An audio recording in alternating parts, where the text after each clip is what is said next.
In layman's terms, 3D printing lets you imagine something and make it real. And that's happening at Rubidoux Middle School. We print those parts three-dimensionally.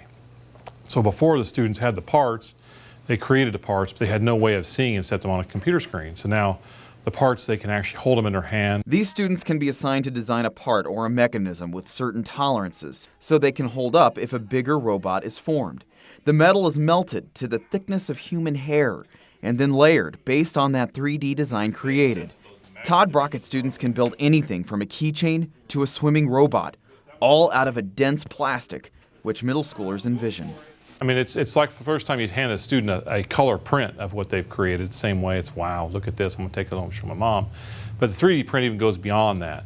It's an amazing world. It's like taking a video game that they love so much and then take that video game and let's make it real. Let's actually hold it in our hands. If it seems like a simplistic design, it's because it is. You go onto a computer program, click, modify any way you'd want to, you send the file to the 3D printer, and then it's done. To teach sculpting.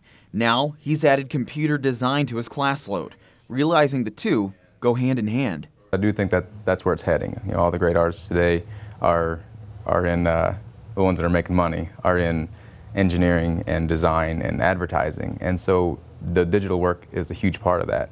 Navy ships are using 3D printing to create spare parts that may not be inventoried during deployment.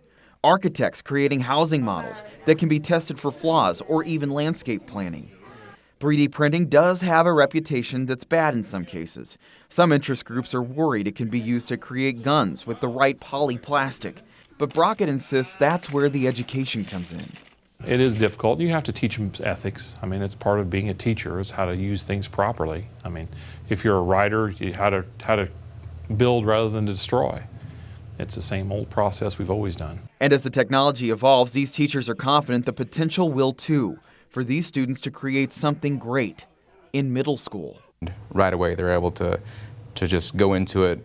You know, a lot of them skip the tutorials and they just start working and they figure it out. And it's really inspiring to see. Greg Miller, Fox 26, KNPN.